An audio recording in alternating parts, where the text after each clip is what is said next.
Hello and welcome to the first segment that we're doing. We're calling it Bookworm.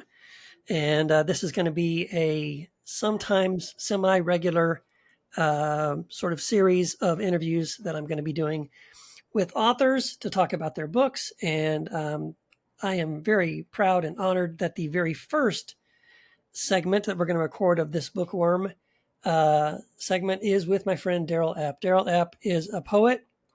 He's someone that I found. I'm trying to remember exactly where I discovered your work, Darrell, but I think it was probably somewhere on Facebook, possibly on YouTube. I remember watching some clips that you had recorded of yourself, just like in diners and on sidewalks, just kind of reading your poetry into your phone, and fell in love with your poetry. And then we got to know each other a little bit, and then things worked out where Choir Publishing, my publisher, published your previous book, Permanent Smoke, which was a fantastic book, won an award-winning poetry book. So congratulations on that. And we are very proud and honored to publish your brand new poetry book, which is what we're going to talk about in this episode, Alien Phonics Primer. And I would also be remiss if I didn't mention that for a very brief time, Darrell, you and I co-hosted a little video YouTube show, I guess we call it, called Imaginary Lines. That was a lot of fun, where we would talk about film and poetry and music and comics and literature and painting and all kinds of stuff. And it was a blast. It was a lot of fun. Those are still up on YouTube if anybody's curious. Great conversations. I'm looking forward to this, Darrell. Welcome to Bookworm. And let's talk about your book. Okay, well, I'm definitely a bookworm, so that's a good call. My sixth book, Alien Phonics Primer, is out now, and it's called that because I was concerned with how technology is making it harder for us to talk to each other about important things. So naturally, it's called Alien Phonics Primer. What else could it be called? And, right, of course. And it's pretty clear whatever we were promised that technology would bring us when you and I were kids. Yeah. Whatever the cover story was, it's obvious now that the end game was to estrange us from each other and make it impossible to love thy neighbor, because my neighbor never goes outside. Right. So, and you don't follow your neighbor on Facebook. Yeah. My best friends are 3,000 miles away, which is very convenient some of the times, but not other times. Right.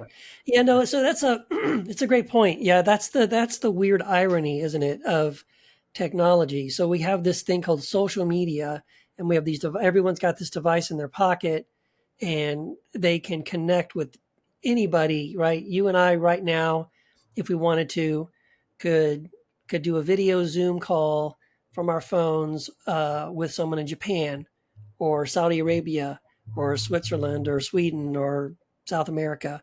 And yet we are actually we're more connected and yet more divided from one another at the same time. That's really the ripoff, right? I mean, we did get some good technology, let's be honest.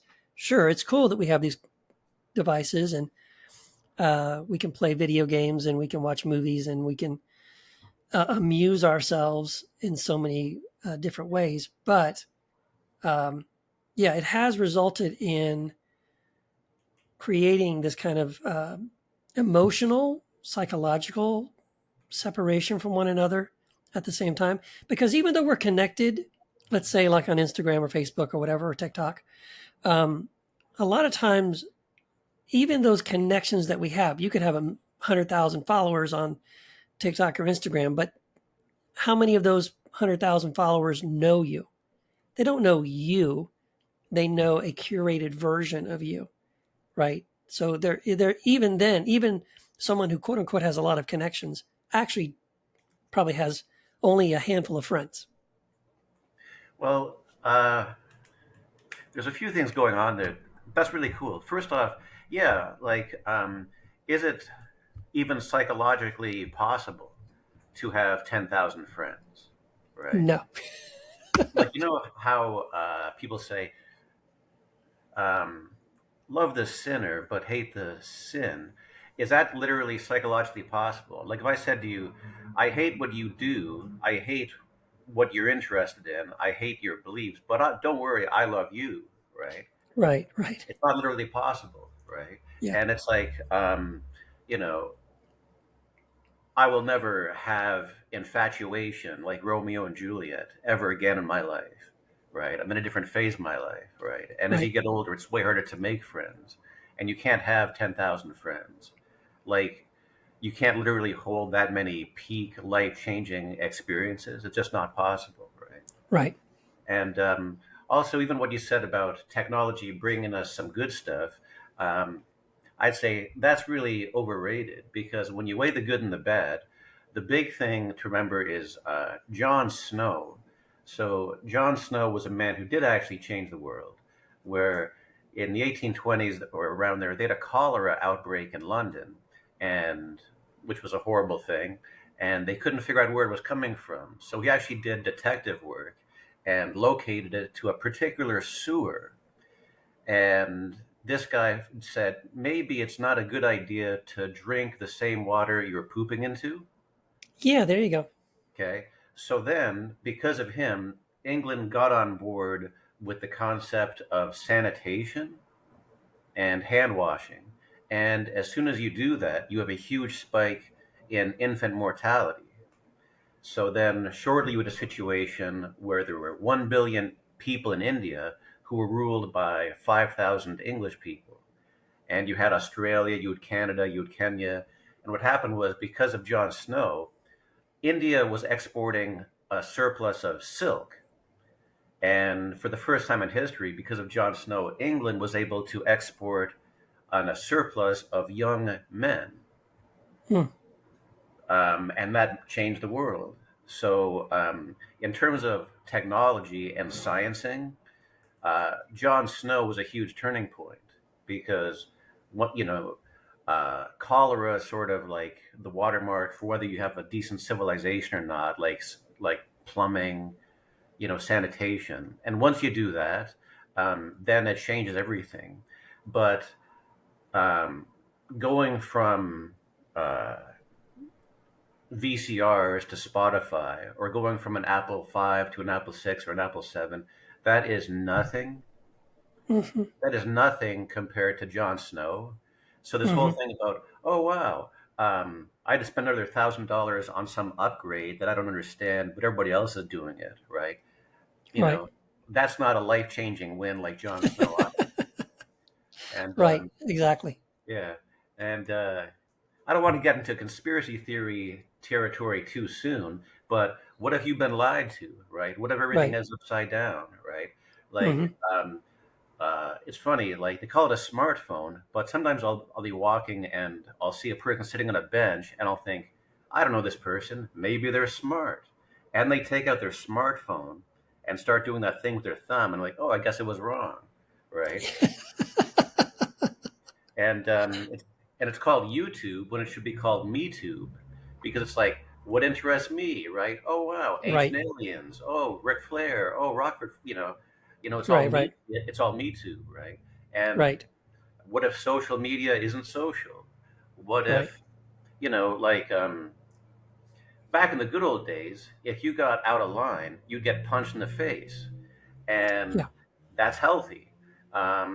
You learn a lesson very quickly, but now you can get out of line anonymously from 1,000 miles away, where you can't get punched in the face by the person you're slandering, and Right. that's not social, right? Right. No, Yeah, that's right. yeah. No, that's a really good point. Yeah, I think you're right about that. I think well, we know this already. We know there's excellent documentaries that have. What's the one there? I think there's one that's called.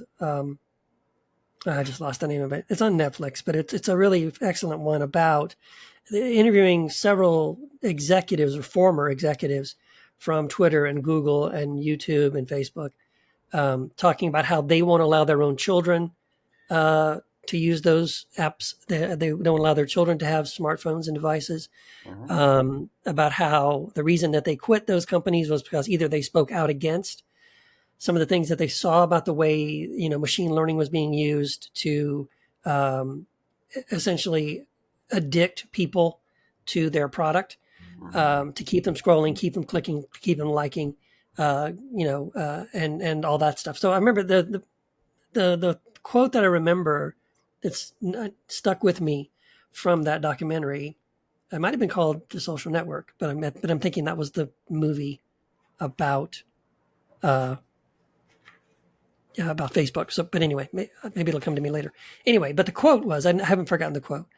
The quote was one of these guys who now has started a nonprofit organization to kind of help raise awareness of the dangers of social media and these kind of things, these apps. And he said, here's what he said. He said, the greatest fear that we have been told about AI is that one day, if we're not careful, one day AI might become smarter than us. And what we have missed is that machine learning already knows how to exploit our weakness. And it's already happened. So again, like, it's sort of our hubris that we think, oh, AI will become dangerous the day it's smarter than we are. It's stronger than we are mentally. And the truth is that it's already found a way to exploit your weaknesses. And that's the danger, right? You don't recognize that you have weaknesses. You don't recognize that people have intentionally created apps and devices using the algorithm and things like that to weaponize this against you and to manipulate you in ways you're not aware of. So yeah, we're definitely going through that. We're living in that right now. Yeah. First off, it's funny you say that because I was about to say the same thing. Where I vividly remember hearing about Steve Jobs, who was a very evil man, who had kids that he wanted the best for, so he didn't let his kids use the products he made because he knew about dopamine and childhood neuroplasticity. So, Yes, of course, he didn't want his kids harmed. So it's but okay. your kids, that's fine. Right. Yeah. Also, spoiler alert, it's pretty hard to become a billionaire if you're not evil. So, Mm-hmm. yeah, like he was an evil man. And it's okay to ruin other kids, but not his own. Right. Yeah, yeah, And also, a huge funny thing about AI, where they really pulled a fast one on us, was they anthropomorphized it our whole life. Where you thought when AI comes and kills us all, it will look like the T-1000, right? right, And for AI to ruin the human race, it would have to have a face and opposable thumbs, right? right. But Some kind of a robot body. Yeah, yeah, but it's funny. Like I was literally replaced at a job by a robot arm, and they didn't have to build a whole C-3PO and make him cute with a just British the arm. accent. Yeah, they just needed the arm, right? And like I've had friends who lost their jobs this year because of AI, where it wasn't an Yeah, arm, it was just like plagiarism software, right? yeah, And like I see people online saying AI should just be called plagiarism software, right? Where it's like, um, so yeah, they kind of set us up. We're like, yeah, when Skynet goes live and the T-800 starts doing that thing, then you can ring the alarm bell, But right, yeah, right. Exactly. We're kind of already living in it. So yeah, let me switch gears a tiny bit because I sure. think this is the climate we're living in at the moment. I don't know about you. It feels very toxic. I am um, really aware of just how much, and social media is a big part of this, has created a very toxic sort of us and them world that we're living in. Um, People don't know how to communicate with each other. Going to the point of your book, right? Yeah, People in the same family can't talk to each other, right? They have to avoid certain topics, right? Like okay, politics or religion or whatever, because they are they're each being sort of fed by different streams because they're paying attention to different, news media and sort of streams of information that are each telling them sort of this confirmation bias, and to the point where now everyone is so polarized, either left or right, or in this camp or that camp. We've demonized each other so much we can't even have a conversation with people we do know, right? People we are connected with, not just people, faceless, nameless, people on Twitter or whatever, but actual people in our real lives, we can't talk to them. Um, and and so, because that is the reality that we're living in, um, I hope this isn't too much of a weird kind of like tangent, but I mean this when I say this. I kind of feel like poetry might be an answer. And when I say that, because a couple of days ago, I sat down to write something and trying to make sense of this kind of toxic environment we're living in. And all I could go to was sort of poetry, to kind of find sort of a human place within my own soul that was communicating something that every human being could connect with, Um, and I feel like that's the really, if we're going to communicate, I think we have to maybe go back to this level of communication. That's something that every human being can relate to, regardless of what sort of polarized camp they find themselves in. Right. Yeah, sure. And that's certainly what art is for. Uh, I don't know how long this current moment will last. Um, I don't think it'll be the way it is today forever. But I when you hope go you're to right. great, yeah. But I mean, when you go to great art, you're reminded of things that don't change. And when you read great literature, you're like, oh wow, I thought I was the only one who ever had this experience, and it turns out Yeah. people thousands of years ago had the same experience.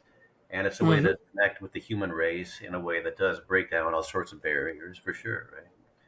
Yeah. Yeah, Yeah, exactly. Yeah. And I think that is you're right. That is the beauty and the power of art. It is astounding sometimes to go and watch like an old film. Um, I mean, this is not a great example of art, but it is an example of um, like I remember when I showed my kids Casablanca, yeah, and they were little, and here's this movie, uh, really old film. It's in black and white. It's a bunch of stars they never heard of. Who are these actors? Right? Who are these people? Um, and even I was amazed showing it to them. Like, as old as this film is, like, it is still so great. What a great film. And there's a lot of examples of things like that, um, not as old, but like Tarkovsky. I love Andrei Tarkovsky, and my family just sat down and rewatched one of his films, Nostalgia, the other day, and I've seen it probably like the third time I've seen it. Um, but still, such a powerful, beautiful film that speaks. Everyone who made that movie is dead, mm, but it still resonates with such. It has a human connection. It's a human message that no matter who you are, it connects with you, it lands with you in some way and means something. And yeah, that is that beautiful power of art to transcend um, those divisions. yeah. See, I guess I'm kind of lucky because what you were describing about people arguing over politics and stuff, I really don't have that in my life. Where my wife and my family, we don't really have any disagreements about politics because I guess we're not that interested. But one thing I do notice is among my coworkers who are younger than me, I notice a lot of despair, which is Mm, different because when I was 19, um, you wanted to have an adventure, get into trouble. You had these big ambitions, and now, because of reasons, they don't have the same sort of aspirations, and there's a lot of despair out there, right? So yeah, I enjoy talking to them about this. And another thing with art is you can be reminded of the great things that the human race has overcome in the past, yeah, where to be great, you have to overcome a great obstacle, sort of. yeah, So there's that too. Yeah. yeah. And I'm trying to move in this direction myself very slowly. You're way ahead of me on all this stuff. Um, but I'm publishing a poetry book myself in about a month. And it's just a collection of stuff I've written over the years. And I'm trying to also work on writing a novel at the moment, which is the first time I've actually sat down on purpose to say I'm going to write a novel about something. So it's got me thinking about these things, and it's just a different approach because, I've written like 11 books. These are nonfiction books. There's theological, philosophical kinds of books where it's all out in the open, right? It's all quoting this person and breaking it down and Mhm. creating your bullet lists and step 1, 2, 3. Let me counter the argument. Let me show you another thing. Whatever. That's a much more direct approach to sort of like change the world. Yeah. And I understand that, and I've gotten pretty decent at doing that. But when it comes to sitting down to say, I want to change the world, let me tell a story. It's for me, at least, for where I'm at right now, it's such an indirect way of doing that, of accomplishing that. I want to still do the same thing, but it's to do it well. It can't be obvious that that's what you're doing. You can't be like, "Hey, everybody, here I am trying to, you know, communicate something so overtly." I don't want to do that. I want to tell a story that everybody can connect with, and with characters that are relatable, with situations that people are like, yeah, I felt that way. Yeah, I've been in that situation. Or yeah, if I was in that situation, I would feel this way and I would react that way. Um, but at the same time, even though it's not as easy, I do think it's probably the most impactful. I think it's the most, you know, um, practical way, because it doesn't matter who that person is. If they can pick up that book and read that story and connect with those characters and suddenly find themselves feeling empathy for a character that isn't like them, but can find sort of that humanity in that experience, then it allows them to sort of, if nothing else in that story, um, find out what it's like to care about things that they may not normally care about, right? Yeah. To suddenly go, wow, this isn't my problem, but if it was my problem, yeah, I could see how this would be painful, or this would be challenging, or this would be difficult. Um, and so, yeah, I'm in awe of anybody who can do that and do it well. Yeah. I guess I have a different approach. I always thought that when you write nonfiction, like it just seems uh, like I mean, in my life there were times when I changed my mind, I guess, but it Hmm. wasn't because of reasons. It just was Right. something that kind of happened and took me by surprise, right? And Yeah.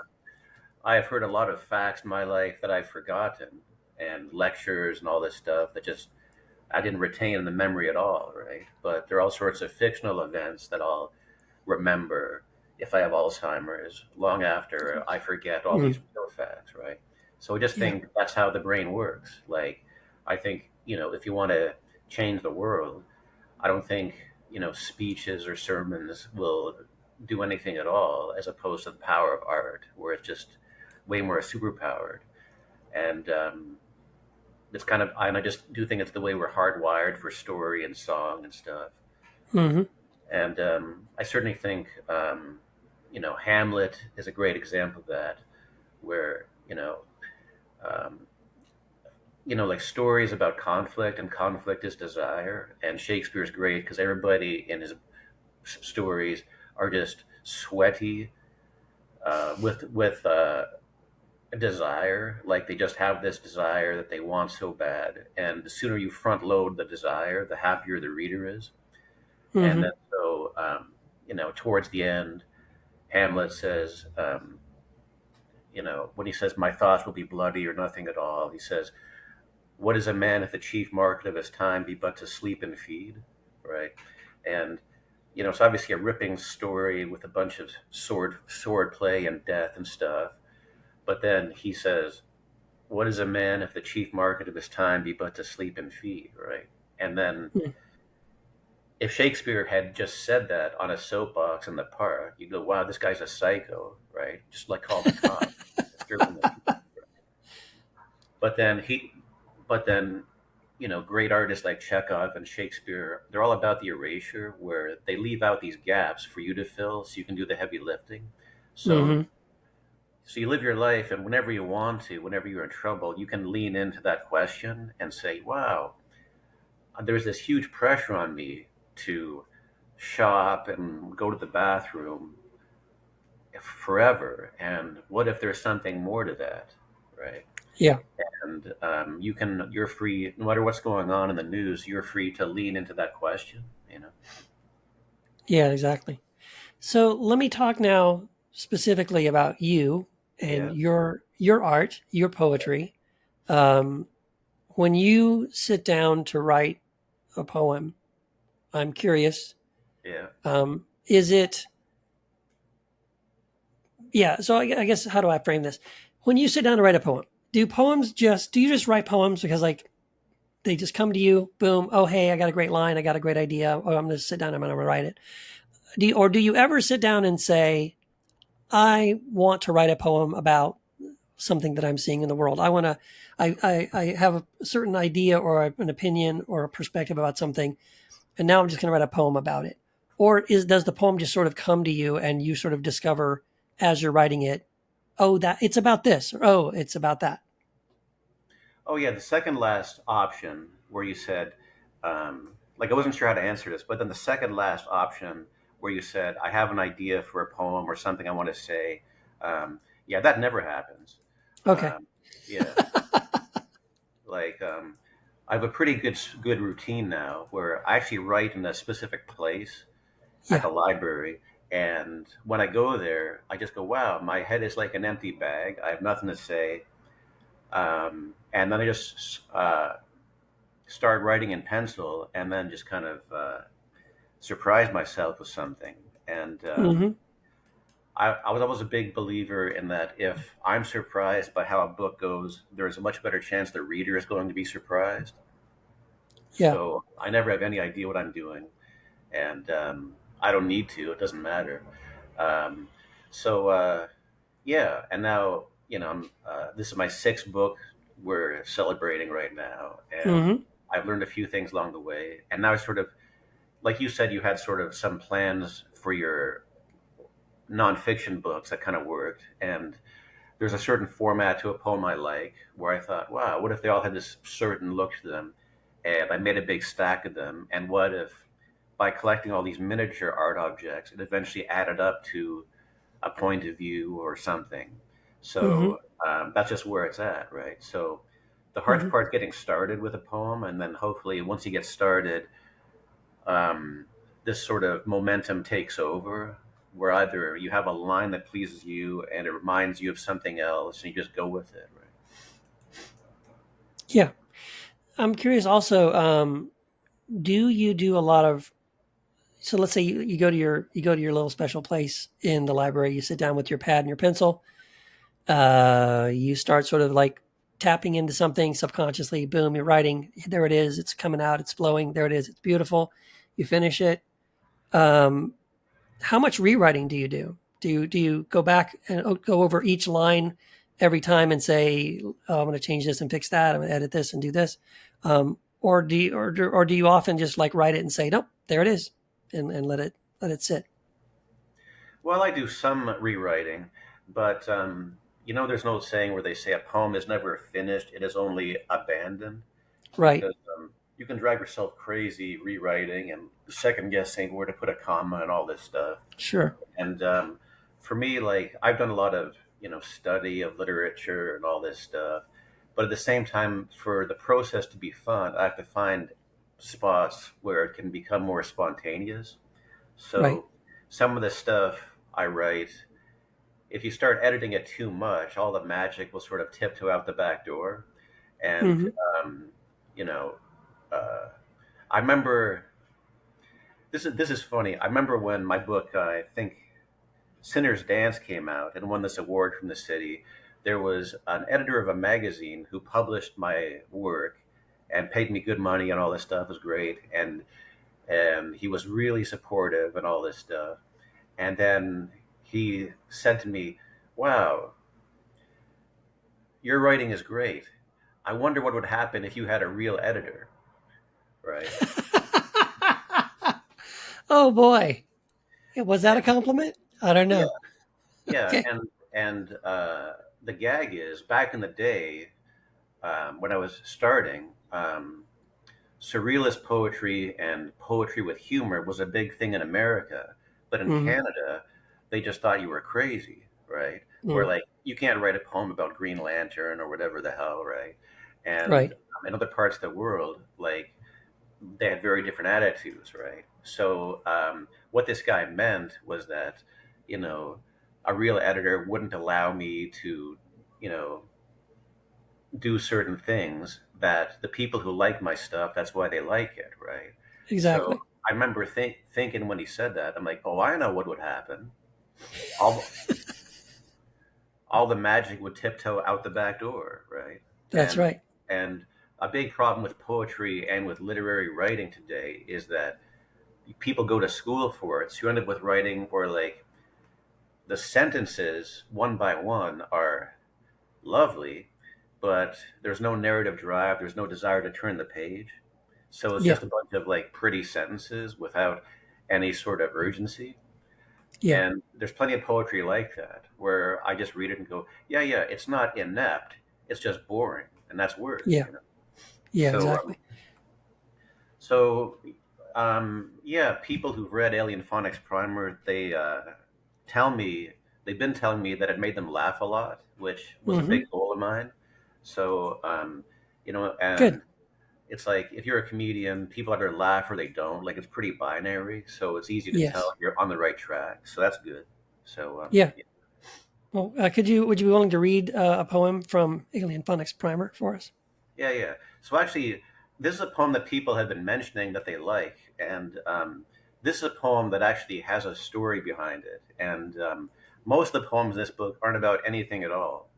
And uh, this kind of is a good illustration of what you were talking about, where you know, like sometimes, let's say your cat dies, you're like, oh, well, I'm going to write a poem about my cat, right? I always think that's a really bad idea, or at least you do that.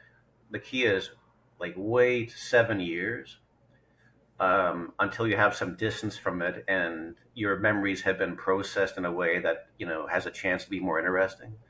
So Hmm. here I actually had an experience where I was on my bicycle going by the house of someone who I was close to, who's dead, and I was looking at the house, and then I sort of, and all the houses looked the same, sort of, and I couldn't remember if she lived in 198 or 200 on Sherman Avenue North, and it was really upsetting, right?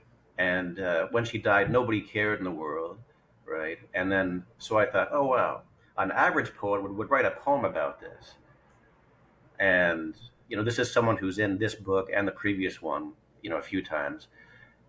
But I said writing a poem about that would be crazy, right? Um, and you know, just not really cool. So instead, I thought, you know, it's like if I just wrote a poem that touched on regret in general, um, you know, people don't have to know me or this person because everyone has experienced loss, right? Right. Right. It's like, you know, I was just saying there's a great bit in King John where Shakespeare is talking about grief and burying a loved one. And, you know, sadly, he had just had that experience himself. Yeah. And, that was a big turning point in his life when his son died. But, and like, you can learn about that or not, but but you barely have to because you've also experienced, like, you've been to funerals yourself, you know. Right. So, yeah, so this is a poem called The Teardrop Collector Appreciates Your Business. A pine cone hits the ground with a baleful thud, and suddenly I wish I was wearing a tuxedo.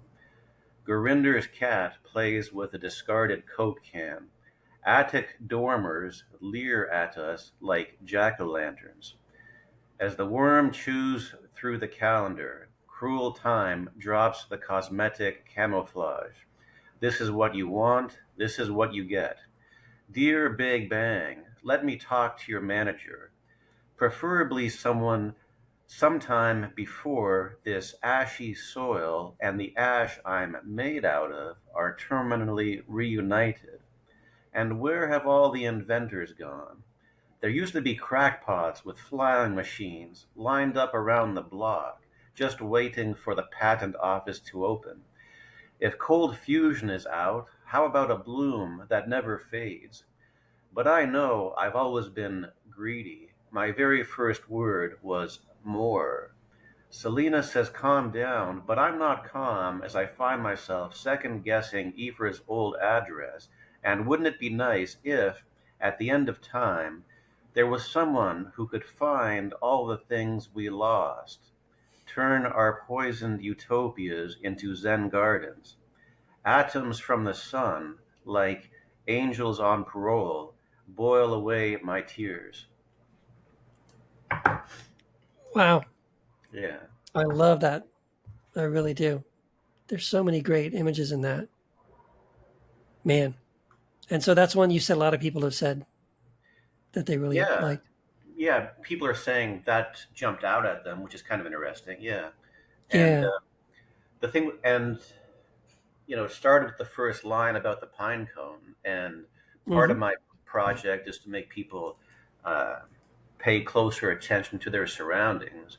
Like, you know, leaves are pretty interesting, but everyone's too busy to notice. And same as pine cones, right? So I just thought, Hmm.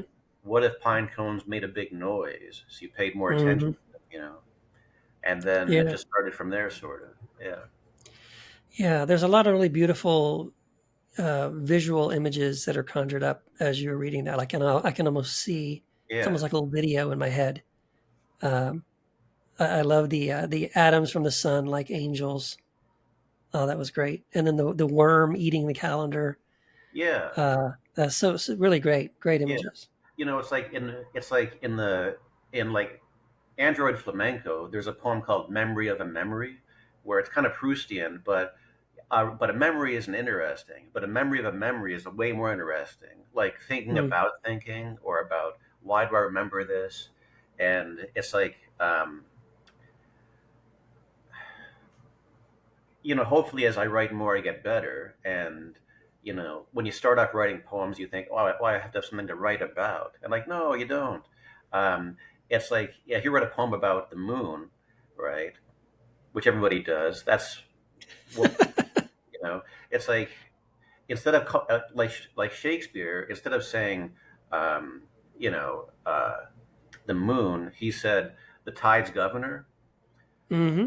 which is a lot more interesting. And then instead Yes. of saying like sexual relations, he said the beast with two backs, right? Right.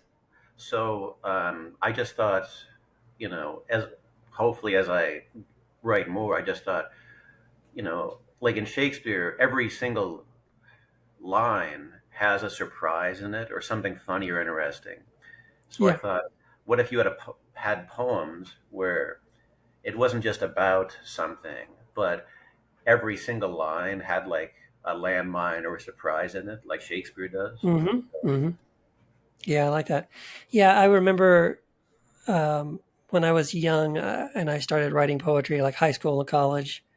Um, that was my sort of definition of poetry, at least for at the time. Like that's what made sense to me. It was like, to me, poetry was sort of this is how I said it. Poetry was finding a way to say what you want to say without saying it. Like you don't want to just come out and say it. You want to um, create like those images in people's minds that evoke a feeling, and that feeling that they're having, that's what you want to say. But but you can't make them feel the feeling by just saying it, right? You have to find a way to say what you want to say without just saying it. And I love that. I think your poem and all of your poems do that beautifully. And I do love you were saying earlier about how that's one of the things I think, yeah, that I fell in love with your poetry was that you include. It feels very conversational. It feels very. Uh, these are the kind of things like if people spoke in poetry, these are the kinds of things people would say over, a table at a diner, talking to their friend over coffee. Because you drop in pop culture references, you drop in some very specific things, um, that that are beautiful, and that a lot of times people wouldn't think of that as well, let's include something like that in poetry, like you said, the Yeah, Green Lantern or something, right. or the Lone Ranger or something like that. But in everyday conversation, well, these are things you talk about. These are things that are running through your head, and you can't help but sometimes compare something that's happening or something you're experiencing or feeling with something that you're pulling it out of that sort of the zeitgeist of your your experience growing up. Well, I mean, on the one hand, we can't deny the fact that the world has changed. So why shouldn't our writing change as well and reflect that? There's no way around Yeah, that, right? yeah, Uh, and the first part of what you said, it's kind of like when you see a magic trick, you don't want to know how the trick is done. You want the magic, right? right. So a big part of that is when writing is covering your tracks so people don't see what you're doing in the same way, right? But That's right. but also like for example, in Shakespeare, a good example, like there are like it's all good examples, but in Othello, it's a really good example of how he would define characters, not by telling you anything, but by varying the speech patterns of different characters, Mm, where um, you can tell in Othello each person has different vocabularies and different levels of education and backgrounds. So you know everything about them just by the way they talk.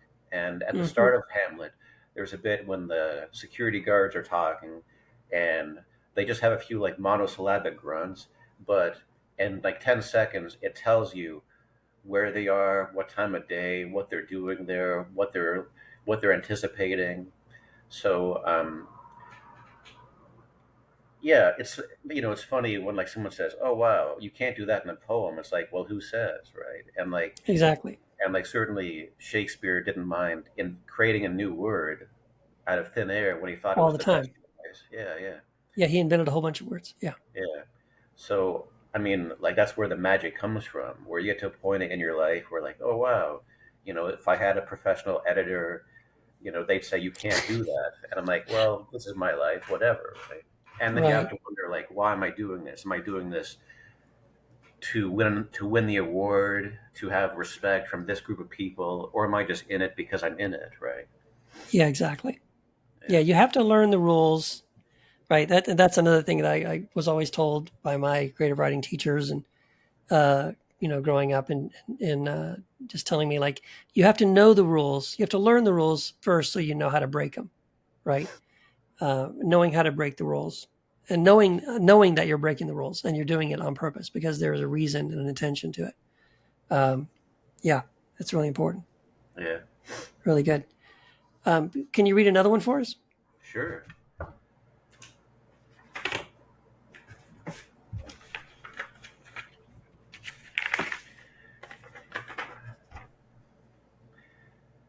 This is called Dreaming Without a Helmet. Knock, knock, says the naughty memory lurking 1 inch behind my forehead.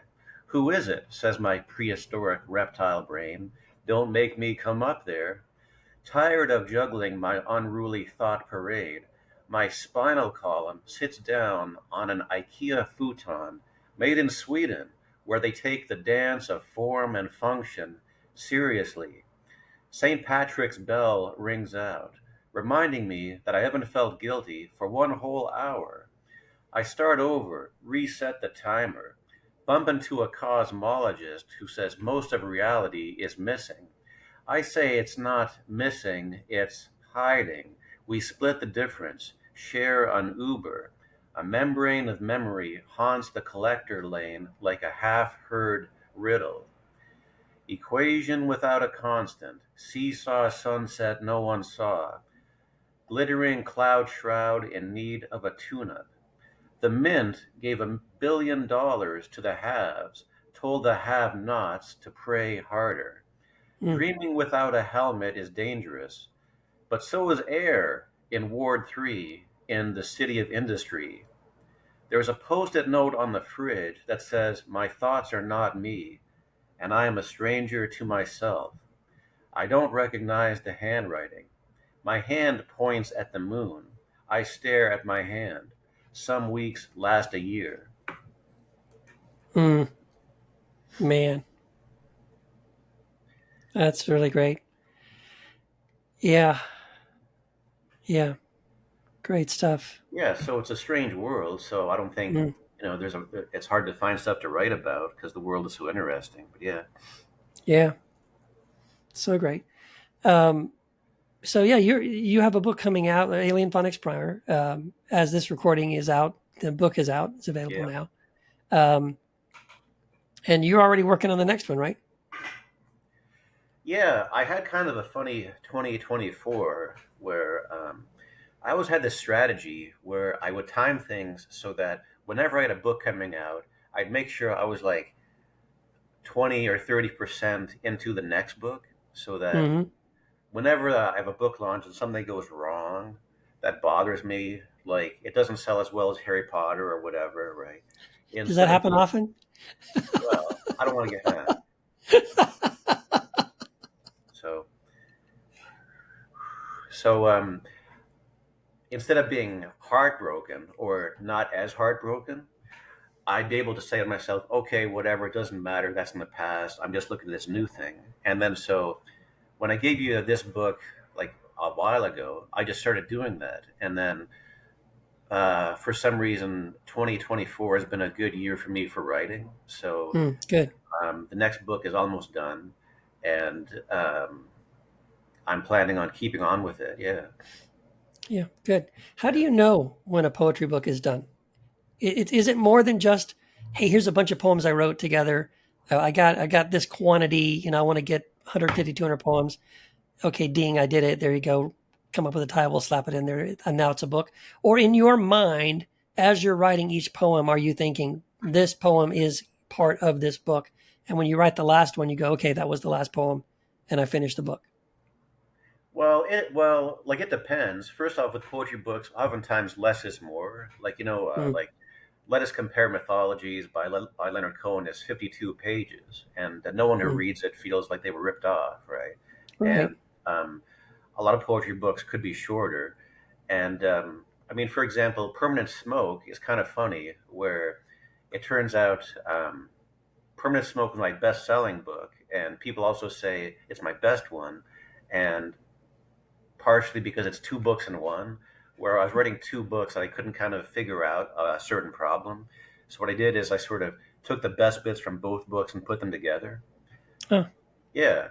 And with the previous books like Sinner's Dance, what I would do is like when I got up to like 85 or 90, I would sort of print them all out, put them on the floor, and then sort of arrange them in a certain way. And Hmm. then I'd always find that people would tell me that when they read them, uh, a narrative line had sort of emerged to tie it all together anyhow. Yeah. So basically, Alien Phonics Primer has 90 poems, and so I just thought, okay, I have some time. Why not just do another book that's 90 poems? So right Hmm. now, I think I've got 82 poems, and people are telling me I should put in my older stuff as well, but the stuff that just really interests me is the new stuff. So Right. Right. um, so the new book will be 90 poems. But in answer to your question, there's a poem I wrote a while ago that, because of reasons, I know it's going to be the last one, just because it makes me laugh. So yeah, When you say the last one in this new book. yeah. Okay. So I have to. So I still have to write pages like 83 to 90, but the rest of Right. it is kind of done already. Oh, that's good. So I just have this hole in the middle. Yeah, Yeah, that's great. yeah, Well, I'm looking forward to that too. Then, yeah, I'm glad to hear that you're still writing, Darrell. And I do think your poems uh, they resonate with people. I mean, it's kind of I don't even know that I can think of the word. I mean, it's the ways I try to describe it are horrible. I mean, they're just not adequate. But I appreciate the poetry that you write because it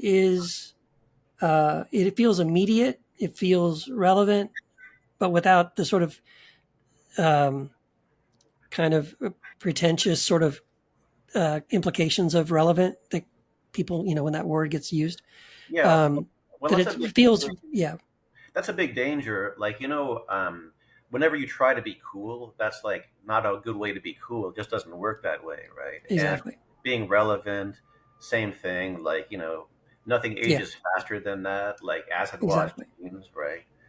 And and I always remember when Lou Reed started writing, the hippie thing was going on, and then he thought, wow, nothing dates better than slang, right? Right. Dates worse than slang, right? Like, hey man, what it is or whatever. So on Yeah, his it's first groovy. record, yeah. Yeah. So when he first started writing, what he did is he would make up slang and then not explain it. There you So go. it sounded like science fiction and also it sounded timeless. So Hmm. he'd say, PR shoes, I'm sick of all the gyms in this town. And it's like, it was just great. And so, yeah, like just make it up. Right. It's kind of like Clockwork Orange, where Anthony Burgess makes up all these. He does exactly that, right? Makes up all these slangs and all these terms and words and things, and you just have to figure it out as you're reading along. And actually, what I loved about the book was that part of it, how the language was used. Yeah. The language is what puts you in the future.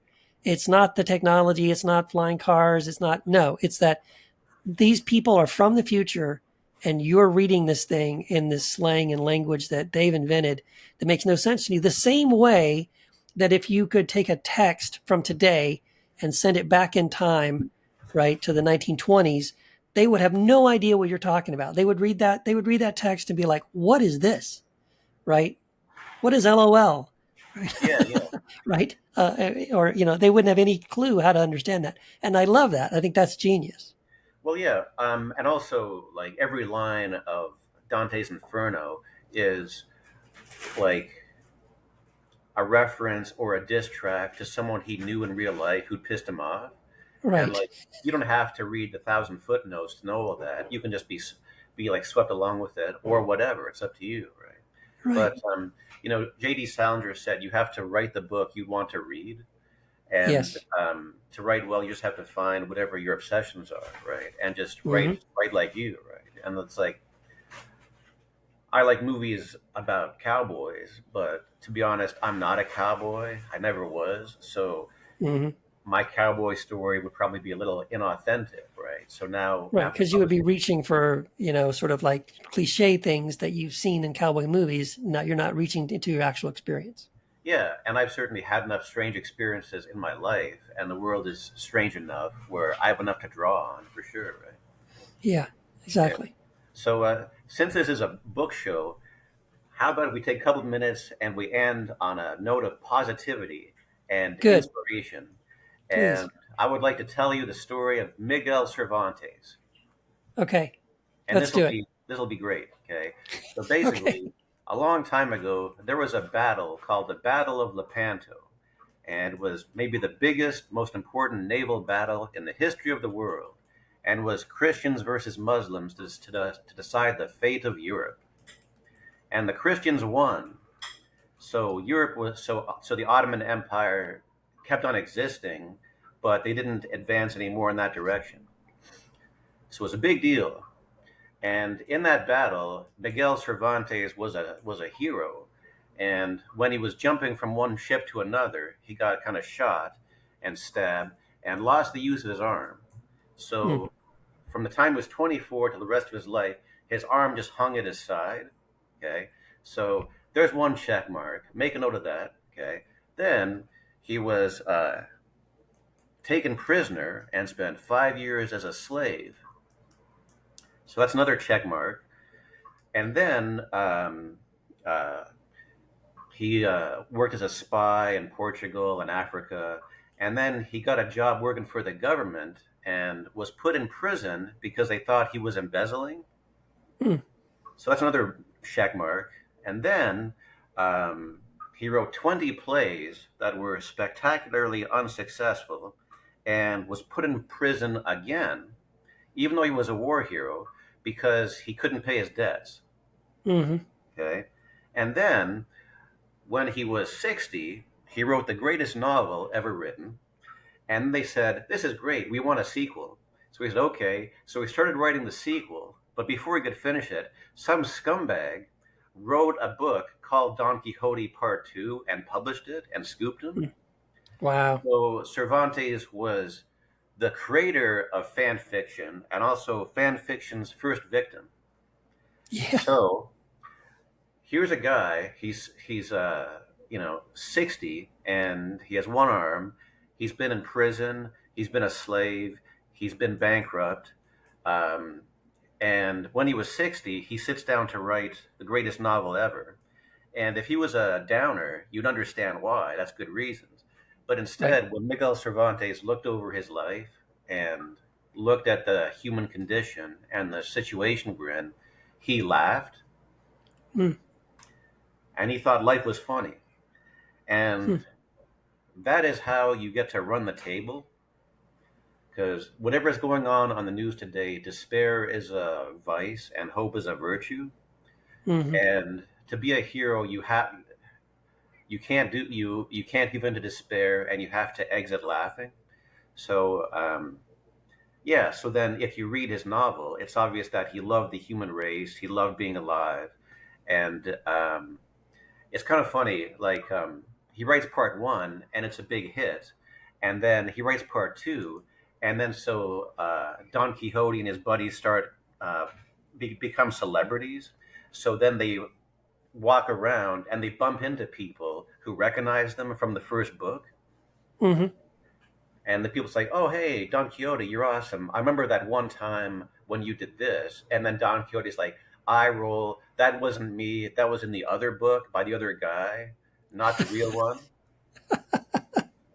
And so they sort of have this. So that's why people in the 20th century, like Borges and Umberto Eco, loved it so much because it was a very meta novel where Hmm. the fictional characters become celebrities and stuff. But then the funny thing is, Sancho Panza, his sidekick, um, he's like, I'm not insane, but I'd better follow along with this guy who's insane to keep track of him and just keep him out of trouble. And then by the end of the book, he starts to kind of go insane. Where there's a Hmm. bit where Don Quixote says to Sancho Panza, "Look, someday I'm going to rule the world, and when that happens, I'm going to make you the governor of an island."